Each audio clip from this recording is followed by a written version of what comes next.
Hey everybody, it's Jason Blaha here, and it's time for another Breakfast with Blaha. And today I'm having steak, rice, broccoli, and my Diet Dr. Pepper. Not that this is my first choice. I actually prefer Coke Zero, but they don't carry it at Costco.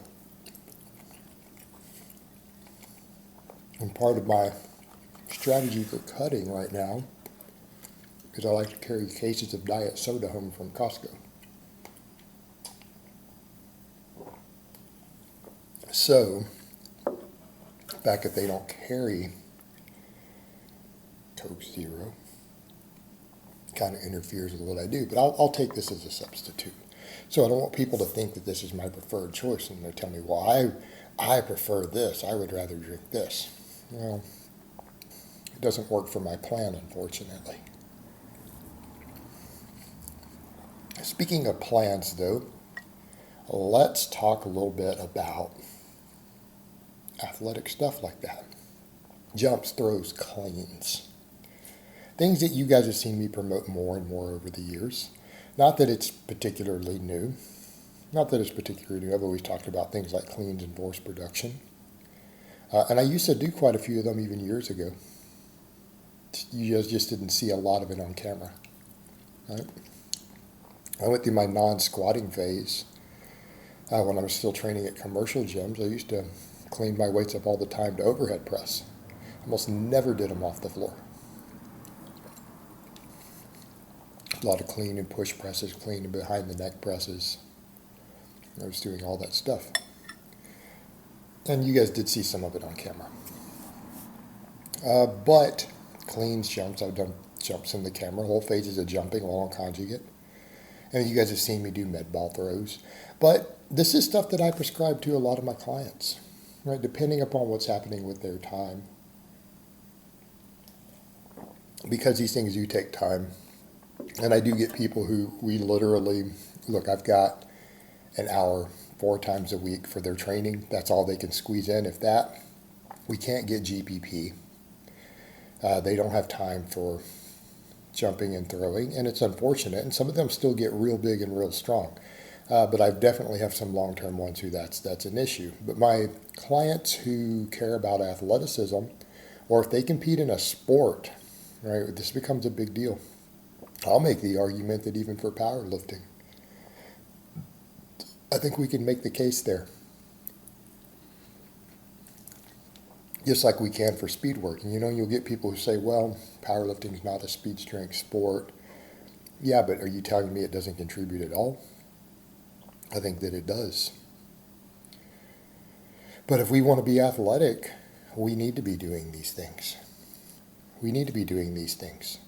Jumping and throwing are part of most sports, and by getting good at these, and I don't mean just the sport-specific versions of the drills, we improve our ability to be explosive, because almost all sports are explosive.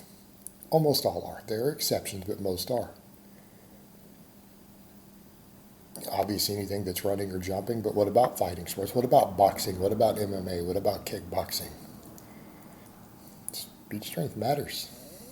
Speed strength matters if you get in a fight.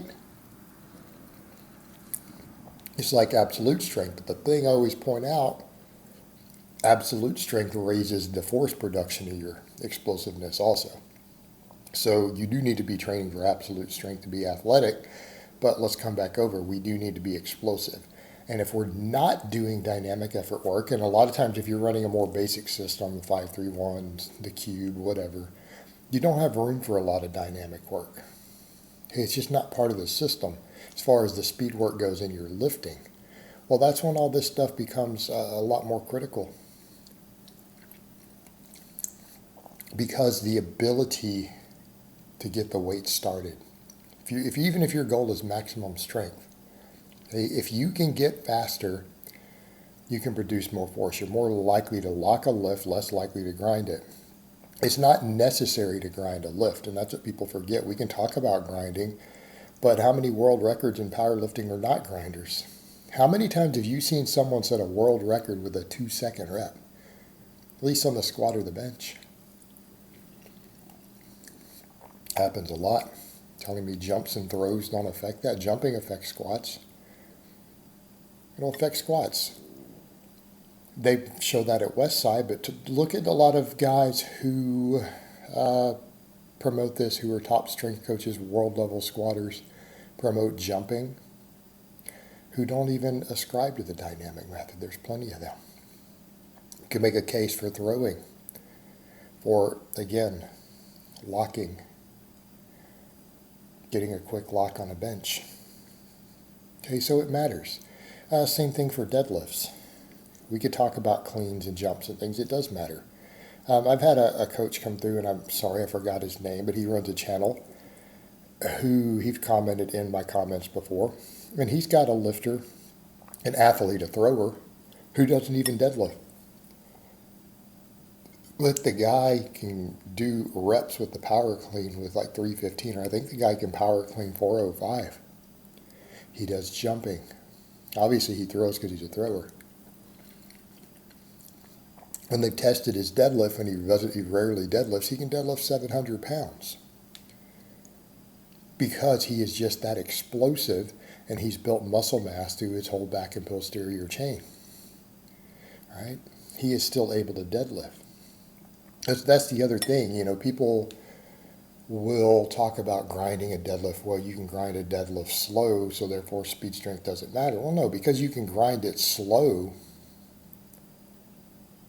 has no relevance to that, because you can also explode with it. And if you pop off the floor fast, what are your odds of locking it?